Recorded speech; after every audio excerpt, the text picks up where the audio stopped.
battleground where warriors collide. DieHard MMA podcast, we won't hide. Clint's gonna dig deep, analyze each brawl from the underdogs to the champions standing tall. The fury, let your instincts rise. Feel the adrenaline rush, it's time to defy. DieHard MMA, we're in it for the thrill. Get ready for the madness. Let's make that bankroll spill.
Happy Friday, degenerates. How is everybody doing? Welcome back to the Undefeated Post-Weigh-In Show right here on Home of Fight. This is the DieHard MMA podcast. I am your host, as always, the man in the tinfoil hat, your boy Clint.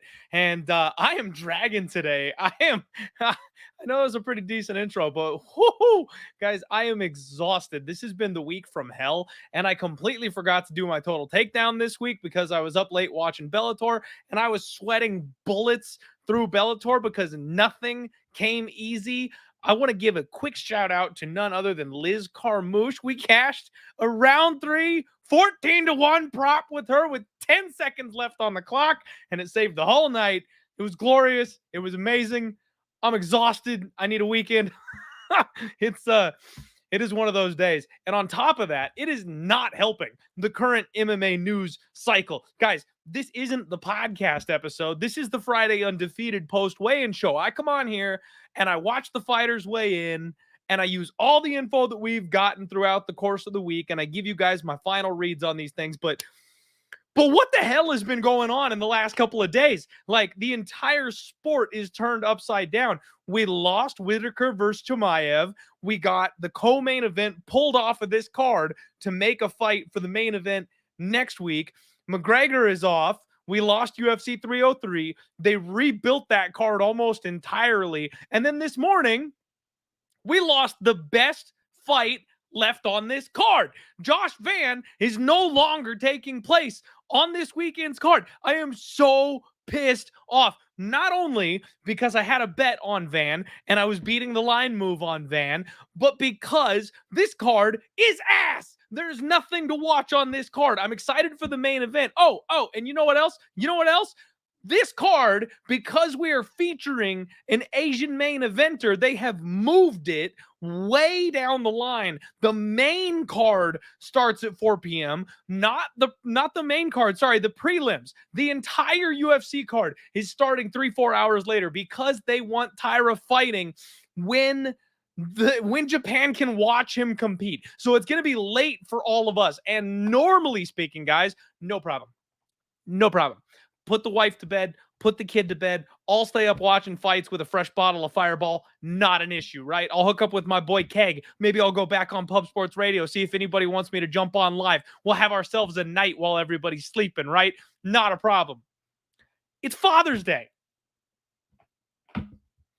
I am required to hang out with the family because this is the weekend that they've chosen to celebrate the men in their lives, and we are all going to be doing family activities together. So an early start, a 1 p.m., 2 p.m. start for me would have been glorious, so the fights are over and I can turn the TV off and be present with everybody. But No, I'm going to have to sweat my balls off to see if Nate Maness allows Jimmy Flick to break his toe in half so I don't lose my financial security for the next 2 months. I've got to somehow peak views at this on my phone because the wife has already told me I'm not allowed to watch these fights, but I'm going to find a way to watch the damn fights because I got too much riding on it. It's a mess. It's a mess. I actually really like the UFC 303 adjustments. I'm looking forward to Anthony Smith being on the card. I'm looking forward to running it back, seeing if my boy Yuri can get me my money back here against Alex Pereira. Yes, you guys know already coming. I said if they rebook the fight, I would bet him again. I also swore I'd never bet against Alex Pereira ever again, but here we are. It's going to happen. You know it's coming. So, oh, wish me good luck, guys. How's everybody doing? We've already got 185 live viewers on the show. Welcome into the chat, everybody. Thank you so much for being here.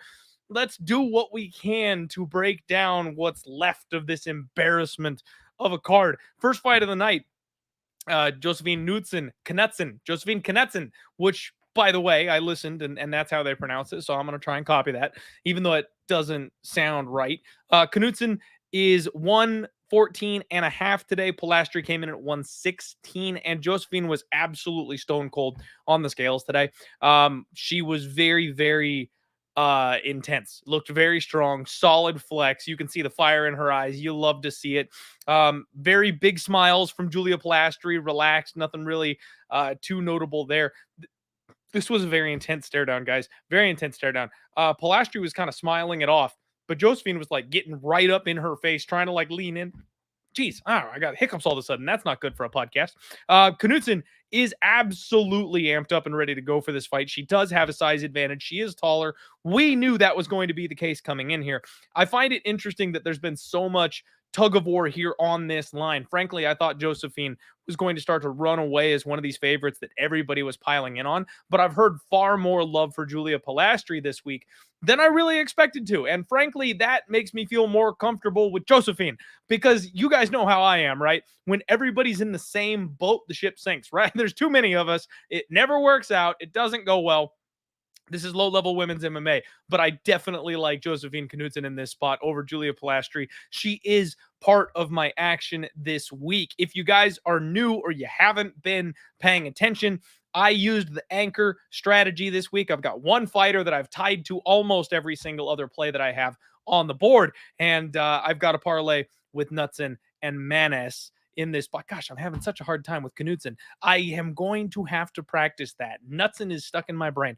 Knutson, I have her tied to Nate Maness to bring that price tag down. Honestly, she's getting to the point where she's damn near playable by herself. She's minus 185 right now. You could cough up and lay that chalk if you really felt strongly about it. And I would be tempted to do so if I didn't already have action on her. I am kind of tempted at looking for a finish for her in this spot. We've seen Polastri get put in a couple of questionable positions.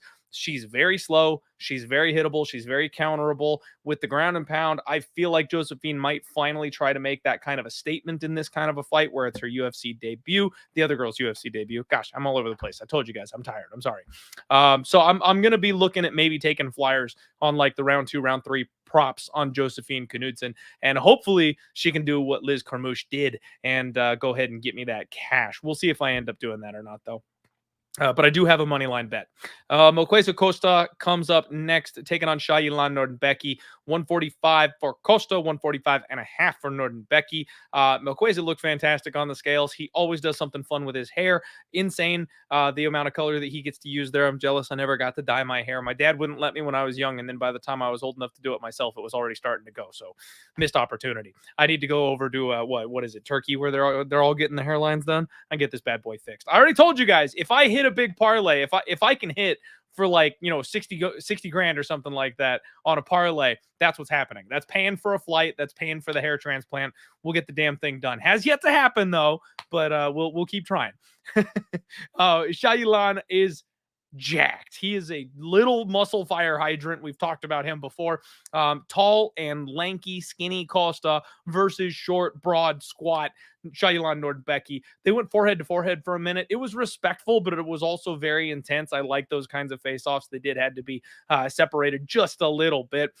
Costa is another one of these favorites that I've decided to parlay down just a little bit. I think he's the far better striker. We've seen Nordbecki start real hot and heavy with his grappling and then kind of edge off over the course of the fight and just not stick to that game plan. I kind of think Costa will do the majority of the scoring as far as when they are on the feet. He will have the striking advantage, be landing better shots. And then when they get into grappling transitions, we've seen Shayilan get subbed many times. And I think Costa is more than capable of submitting this guy. So I think he's a rightful favorite. The only way I can see Shayilan winning this thing is a decision, or in the event that Costa just completely death gasses. He's gassed out against some really, really good competition that he started way too fast again. If it turns out that that's just him and that's just his thing and he's got a really bad gas tank and it's been kind of masked up until this point, then yeah, sure, maybe Shayilan can get like a round 3 TKO, but frankly, I don't think it's very likely. I kind of don't see that taking place. I think he's going to have a hard time holding Costa down, and then when they exchange, Costa should be the bigger hitter. So yeah, I've parlayed him up with Maness as well, and we're going to go ahead and hope he gets it done. Next up, we've got Seregi. There we go. Jekka Seregi taking on Weston Wilson. 145 for Jekka, 146 for Weston Wilson. Jekka was pumped up, pounding his chest, got a great mustache going on the scales today.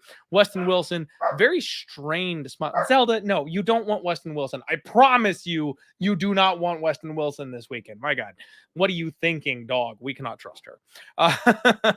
He strained a smile coming from Weston Wilson. Like he barely was able to show his teeth. I don't know if he had a tough weight cut or if he just feels embarrassed up there and uncomfortable. I don't know.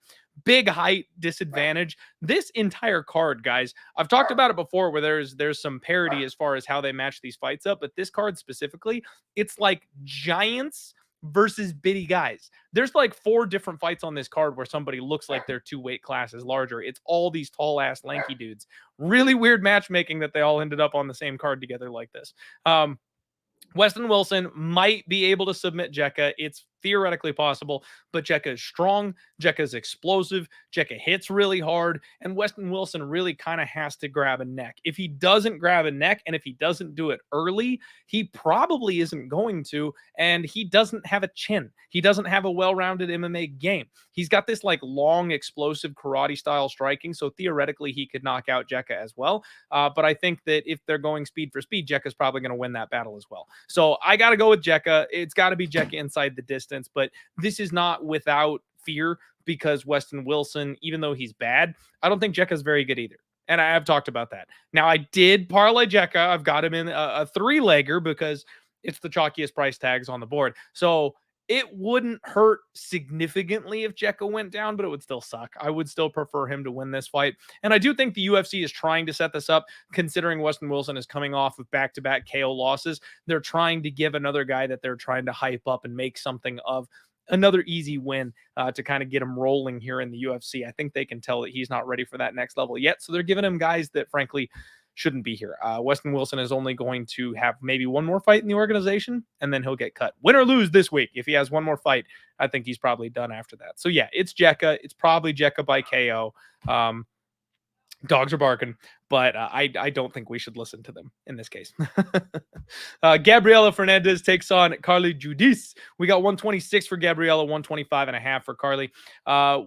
Big flex from Gabriela. Looked very good on the scales today. Same thing with Carly Judice. She was actually really relaxed up there, very comfortable looking. This is where things get crazy, guys. So I have confirmed the big guy is not, in fact, dead. Andrew from Superbook Sports went ahead and put out a post. The big guy did come in and go ahead and play some action down. He has bet on Judice this week, and this number has crashed. She opened up somewhere in the ballpark of like plus 200. She's down to plus 140 now. She got down in the realm of like plus 120, I think, a little earlier in the week. There's been a little buyback on Gabriela Fernandez. And here's the thing. I've talked a couple times. I went on Narco's live show. He had a Twitter Spaces a couple of days ago, and I was talking about this fight, and I was like, man, the closer this thing gets to being a pick'em, the more interested I am in fading the entire market and going with Gabriela Fernandez, because she's big, she's strong, she hits hard, and this girl is extremely young. She is low on experience, and frankly, there is a pattern for the way that Fernandez has been beaten in the UFC, and it's these two big, bulky women who do nothing but grapple, who put you on your ass, and will top time you. And even after 12 minutes of getting grinded on, she will get up in the third round and still have gas in the tank to throw hard and accurate punches. She almost won her last fight via comeback fashion in round 3 via TKO. The problem with all that, guys, is in my head, Gabriela Fernandez is a giant. She's fucking huge. When these two faced off, Jekka is like a full head taller. She is massive, guys. And that's why I started doing this show. That's exactly why we do the Undefeated. Because when I looked at the numbers, I'm like, you know what? Actually, I wrote it down. I made a note. I don't think that they have her listed as being the bigger of the two fighters. Let me check though. I'm going to check. I want to make sure I'm giving you guys correct information. It's either close or they had it the other way around. Gabriela Fernandez, there she is. So they've got her listed as 5'6", and they've got Carly Judice listed at 5'7". But Judice looks like she's like 3 inches taller. So it's one of those situations where I'm like, they should be roughly the same size. She's fucking huge. She's massive. And that's where, yeah, guys, like I can't argue the dog or pass on this one now. Like I thought Gabriela was going to kind of tower over her in this spot, and I'd be like, she's rightfully so the favorite. But after seeing the size discrepancy, it's like, no, the old game plan that's worked twice already could definitely work here in this spot. Judice is probably going to have more volume. Maybe Fernandez hits a little bit harder. If Judice wants to get her to the ground, she can muscle her down there. And I can see that now watching them stand up next to each other. She probably can follow that game plan. So it was originally a spot where I was looking at maybe fading the market and buying low on the favorite here. It's something as small as just seeing the size discrepancy between these two. Yeah, I know. Sometimes that's all it comes down to. That caused me to flip here on this one. I'm going to go ahead and support the big guy. I don't have a bet on this one. Obviously, the value's gone. You could get plus 200 earlier in the week. It's plus 140 now. So it's not sexy. It's not great, but it's still going to be dog or pass for me if I decide to play this one. I've already got plenty of action on this card, and I maybe just don't need to do this one because we only have 10, 11 fights at this point after losing a couple. I could have action on every single fight on this card now because of all the dropouts and movements and shit like that. So dog or pass. Next up, Jimmy Flick, Nate Maness, 126 for Jimmy Flick, 125.5 for Nate Maness. Jimmy Flick looked rough, guys. And that's saying something because he's fighting Nate Maness. Maness is always like way sucked out. I don't know how this man makes 125 pounds, but he's got it down to a science. And frankly, I've seen people look far worse fighting in a weight class they've been in their entire careers than this guy dropping 2. Like he has worked it out where his body is okay. He's on a solid cycle for his weight cutting, not, the other kind of cycle. He seems to have this down really well. And even though he's sucked out, he's used to it. He looks good. He fights well on fight night. I'm not worried about it. Jimmy Flick, on the other hand, is a well-known gasser, and he looked bad. He looked like really excited when they called his weight because I thought he believed he was going to miss. The look on his face told me that he thought he wasn't going to make weight. Insane. Just insane. Obviously, height advantage and a frame advantage for Nate Maness. Sometimes these guys are like tall, lanky, skinny, but they can't match the physicality of the frame of their opponent. Like the last one that we talked about, for example, Weston Wilson has nowhere near the frame of someone like Jekka, where it's like broad shoulder, big chest. Like Nate Maness still has a larger frame as well as being taller than Jimmy Flick. It's a cheat code that he's cutting down to 125. Nate Maness is my anchor this week, guys. I got him a whole lot earlier. He was like minus 425, minus 440, something like that when I parlayed him up. And he's the guy that I've parlayed with almost everybody on the card. He's now minus 550. We did get confirmed sharp action from Andrew. Somebody smarter than me did also come in and play Nate Maness. They're probably not parlaying him the way that I am, but they did go ahead and lay the minus 400 on Nate Maness earlier in the week as well. That makes me feel better. Jimmy Flick sub round 1 is like 17-1 on FanDuel. I thought about it. I really thought about like throwing a unit on that just to hedge everything. You know what I mean? If I hit that one bet, it hedges all the other stuff. But frankly, I don't want to be in the habit of making an anchor play because this is only number 3. This is the 3rd time I've ever anchored anything. And I don't want to be hedging those. If I feel confidently enough on an anchor to make them an anchor, I'm not going to be looking for an exit. I'm not going to be looking for a backdoor. Jimmy Flick could win this thing by round 1 flying triangle. And if he comes out and he pulls that shit off, you got me, Jimmy. You got me. Congratulations. I think Nate Maness is going to put his fist through Jimmy Flick's face. And Flick, unfortunately, is not going to make it past the 3-minute mark in this fight. So I'm all in on Nate Maness, and I've got a lot parlayed tied to him. He is my most confident pick on the card. And this is really one of the only ways I think you can find a way to play him, because even his KO prop is like minus 250. Like, this is a mismatch, in my opinion. Next up, Adam Fugate takes on Josh Quinlan. 170 for Fugate, 169.5 for Quinlan. Fugate looked really good. No problem. Relaxed. He's been training at Fight Ready. Looks like he's in great shape. Quinlan looked very strong. Gave a slight wobble when he got up on the scale. Sometimes that can be people being off balance from a bad weight cut. This looked like maybe he had to adjust his footing or something like that. I'm not too worried about it. Big old flex from Josh Quinlan. He might have figured out his supplement cycle, the other kind of cycle. He might have figured his situation out, let me tell you. And he's actually a decent bit bigger. This one surprised me the opposite way, guys. Adam Fugate's a big dude. He's a big, tough, gritty type of fighter, and a guy that I like to go to war with because he's underrated and he's well-rounded. But he was supposed to be the same size and or bigger than Josh Quinlan for me. And Quinlan has a size advantage here in this spot. I'm a little bit worried about this one.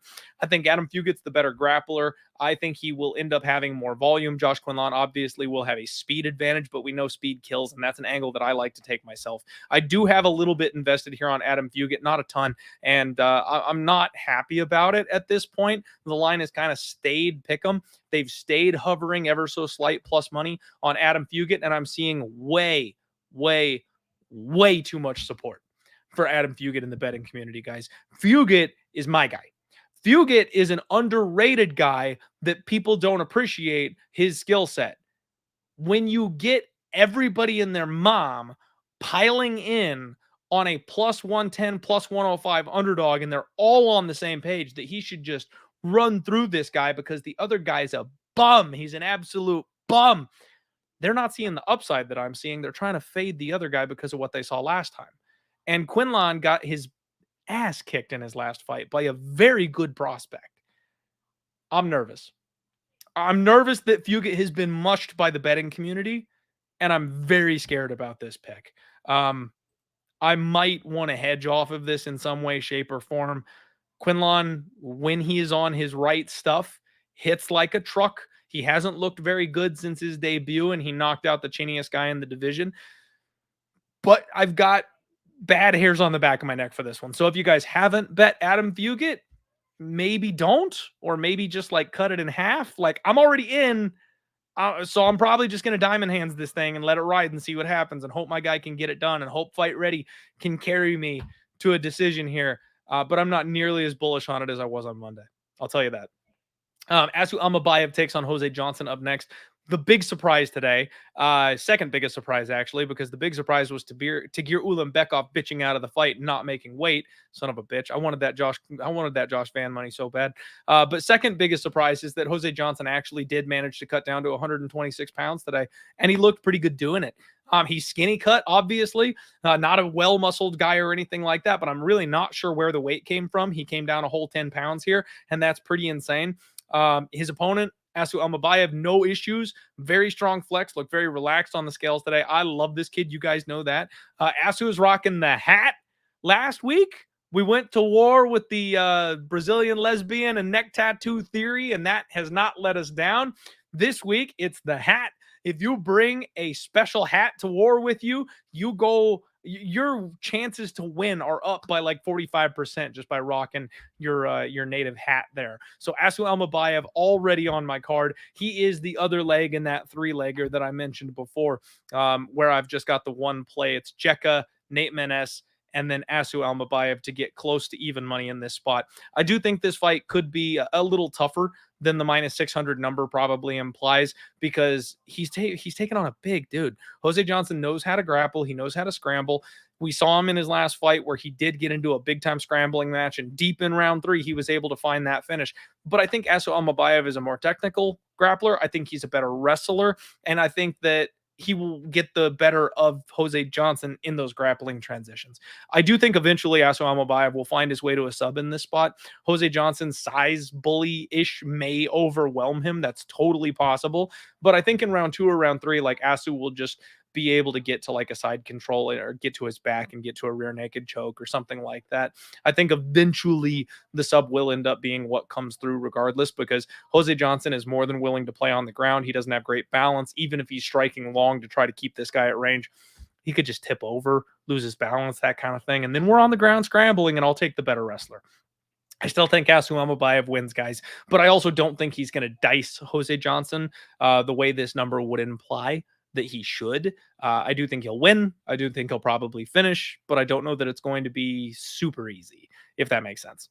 Garrett Armfield takes on Brady Hiestand up next. 135.5 for Armfield, 135 for Hiestand, and cheekbones popping out like crazy for Garrett Armfield. Big smile on him, though. No problem. He's all right.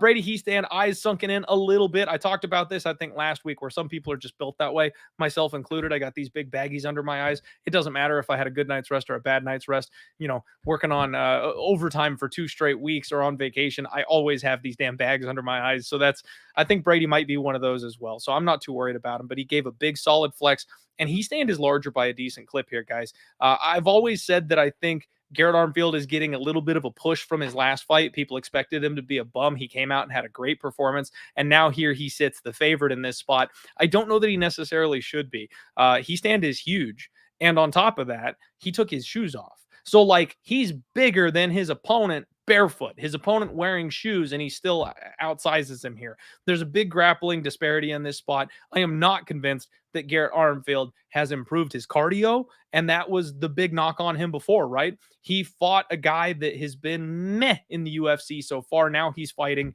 a guy that will sell out for the wrestling, a guy who's got that dog in him. I really think Garrett Armfield's got to KO Brady Hiestand early, and men have tried and failed. I don't know that he's going to be able to do that in just like one punch or something. So I actually kind of think it's a Brady Hiestand spot, and I have all week. And the closer we get to fight time, especially now seeing that size difference, I'm tempted. Hiestand by decision plus 250.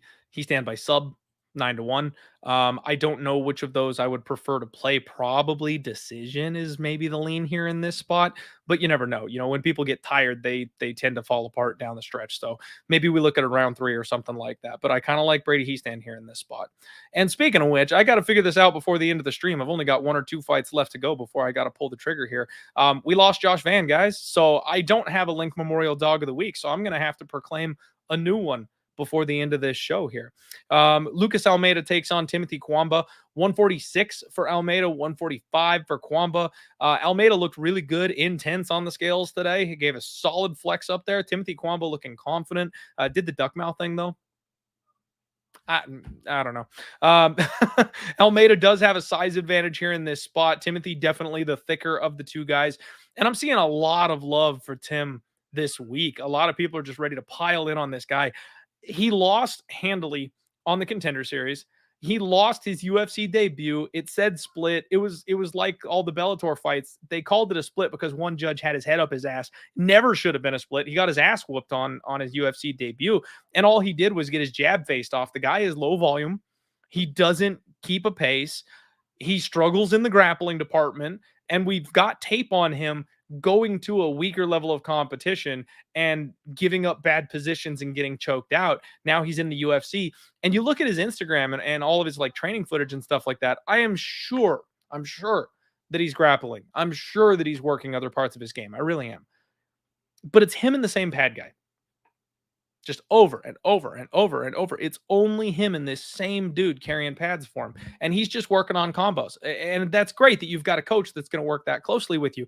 But I'm not seeing training partners. I'm not seeing belt promotions. Like I feel like this guy is kind of on an island, and he's got one dude that believes in him, and maybe it's the two of them against the world. But if you're not rounding out that MMA game, and I haven't seen jack shit of his since he got choked out in Combate, I'm not sold that this guy's the next big thing at the UFC, man. Lucas Almeida is a junkyard dog. He got caught in his last fight by an Andre Touchy-Feely, a guy who comes out hard and catches a lot of people in round 1. What happens if he doesn't get put down for good in that shot? What if that shot doesn't quite land perfectly? We've seen that before, and he comes back and just punches his way back into fights. He fights hard for a full 15 minutes. He's got a black belt. Like, this is a guy that is very dangerous. And I think after a couple of tough fights is being overlooked for a guy who I'm not even sure Tim belongs in the UFC, guys. I know a lot of people that are just like, oh, Timmy this week, Timmy. And I'm like, really though? Like, he's got a quick 1-2 and that's about it. You know, getting beat in the grappling by Pat Sabatini doesn't mean that this guy sucks at grappling. Timothy might be far worse at grappling. You know what I mean? So another very live dog here, in my opinion. And what I'm actually tempted to do is take a stab on the submission for Lucas Almeida. Timothy, when he gets hurt, sticking his neck in a choke, definitely something that he could do because he panic and wrestles when he does get injured. And he's got 2 losses via finish on his record. 1 amateur, 1 pro, both by sub.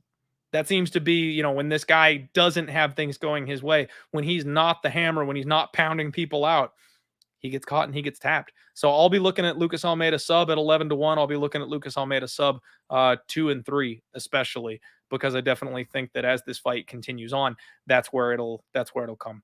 Miles Johns 135, Douglas Silva de Andrade 136. This is your new co-main event, and that just feels gross to say. Absolutely disgusting to say that Miles Johns versus Douglas Silva de Andrade is a co-main event in the year of our Lord 2024. Miles Johns, blank stare, big flex, locked in. This guy looks good. He looks ready to go. Face sucked out badly for Douglas Silva de Andrade. He is every bit 38 years old up there, unfortunately, but strong as ever. This guy has been on all the good Brazilian supplements. Always is, though. These guys size up really well. Douglas is slightly larger. This was a very calm, very respectful face-off. And guys, I just think this is a changing of the guard. I've been trying to fade Miles Johns over and over and over again. Finally, I'm waving the white flag. I give up. Like, I don't care that he popped for drugs. I don't care that he is John Jonesing and pulsing with his cheating ways. I'm over it. I'm not going to continue bitching about it. I'm not going to continue trying to catch this guy in a 3rd round when he gassed out, because now he's on a good cycle and he doesn't gas out in the 3rd round anymore. Congrats to him. We're not in the USADA era anymore. It's not my job to catch these guys. It's my job to bet on these guys and try to turn a profit. And continuously fading Miles Johns when he's in the form he's currently in is not profitable. It's not working. I got to stop trying. So what I've done is I've gone on the other side here. If I can't beat him, I'm going to join him. Douglas Silva de Andrade is a guy that I actually like to bet as well. He's been really good over the course of his entire MMA career, but he finds himself at another crossroad fights. You know, he's been slipping. Now he's lost to Said Nurmagomedov, Laurel Murphy. Like, those aren't so bad. He got the win over Cody Stamann last time out, but I don't even know if he won that fight, guys. And in the 3rd round, Cody Stamann dropped this guy. I mean, Cody Stamann, pillow fists Cody Stamann, had this guy looking at the ceiling in the 3rd round in his last fight. The durability is slipping. And if you're getting rocked and dropped by Cody Stamann, I think a guy like Miles Johns has got a chance to hit a decent bit harder, is probably going to put you away, especially with the cardio he's been showing deep in round 3. Same story. I'm going to look for Miles Johns late round props. I already got the money line. He is in a parlay with Nate Maness to give me plus money instead of laying chalk. I feel a little bit more comfortable doing it that way. I like the 5-1 on Miles Johns by KO, because I do think if he clips him in the right spot, he could put Douglas down. And especially like in round 3, like we're talking about, right? Because Douglas Silva will get wild deep in the fight, and Miles Johns has shown that he absolutely is capable of continuing throwing and having a second wind in that 3rd round. And that's something that, like I said before, I didn't think he had. Now he does. So I'm going to bank on the improvements of Miles Johns. I'm going to bank on the youth of Miles Johns, and hopefully he can get us a big score here with that knockout prop. I will go ahead and add that to my official bet and my official record. And I've done this before, guys. When I flip on a guy that I've been trying to fade forever, I just curse the shit out of them. So be careful, because if I'm now flipping sides and I'm on Miles Johns, there's a chance that he just get like Stone Cold Steve Austin in round 1, just gets put out of his misery. So it's entirely possible that everything I've been trying to fade about him comes due the second I bet on him here on Saturday. Main event time, Alex Perez and Tatsuro Taira. I love this fight, guys. I love this so much. And it's another spot where everyone is being suckered into the Perez side here. I've seen people all week, he shouldn't be the dog. He shouldn't be the dog. And it's, guys, but he's a dog for a reason. The bookies are kind of setting this one up. Perez, this will be his third fight in a very short amount of time. Quick turnaround for a guy that had like a 4-year layoff. That's a lot of activity. That's a lot of action. And I know his last fight was easy peasy lemon squeezy, but that doesn't tell us a lot. He's got to go through the weight cut process again. I was impressed. He made weight and he didn't look half bad doing it today. I really think he lost some muscle mass, guys. You look at like his old photos and he's just juiced to the tits. He definitely looks skinnier and that's helping him make weight for sure. He's taken on Tatsuro Taira. Perez did have a height advantage when they faced off, and that was a little bit concerning. But Taira's got hands, guys. Taira can hit hard. So if they're slugging this thing out, Perez might be the cleaner striker, but I think Taira's going to hit harder. And then when they clinch, I think Taira might be physically stronger, believe it or not. Perez may be the more technical wrestler, but Taira is the more technical jiu-jitsu player, and that's what's caused problems for Alex Perez in the past. Again, I don't really want to lay this price tag because it's a big one now. You've got Tatsuro Taira minus 205. I believe he's the rightful side. I believe he's the favorite. I parlayed him up with Nate Maness, and I did that when he was about minus 180 earlier in the week. So again, these numbers definitely have moved if you didn't jump on them early, but you can still make that same parlay. Nate Maness and Tatsuro Taira is minus 133. Why wouldn't you like that? I mean, again, you got to dodge the crazy Jimmy Flick flying heel hook submission. And as soon as you do that, you've got Tatsuro Taira sitting at minus 133 for your main event, which is a far more reasonable price tag than minus 205, in my opinion. I do think that Tatsuro Taira eventually in this 5-round fight is going to find his way to Alex Perez's neck. And I do think he'll win by submission. Guys, I'm excited about the submission special this week. It's been a long time since we've actually hit a submission special. It's been way too long. This week's is 20-1. It's Melquizael Costa, Asu Almabay, and we're going to anchor it on Tatsuro Taira. That's the 3-legger for the sub special. It's 20-1, and I actually really like that one this week. I think that's got a very, very good chance of hitting, or as good of a chance as a 20-1 has, right? And we've got to pick one, guys. We've got to pick a dog for this week.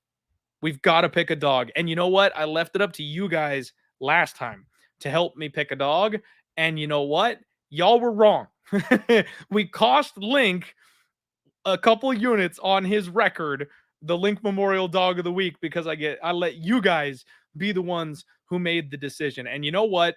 Because this wasn't a spot that I initially had circled, because my boy didn't speak to me, I'm going to tail the big guy. We're going to make Carly Judice the Link Memorial Dog of the Week on Saturday. That's what we're going to do. I'm going to take the coward's way out, and I'm going to tail somebody much smarter than me, and we're going to say Carly Judice is the Link Memorial Dog of the Week for this week. I will get that upgraded, and that means I do have to make it an official play. I do have to put my money where my mouth is, so I'll tweet that play out as well. We'll go ahead and get on that one.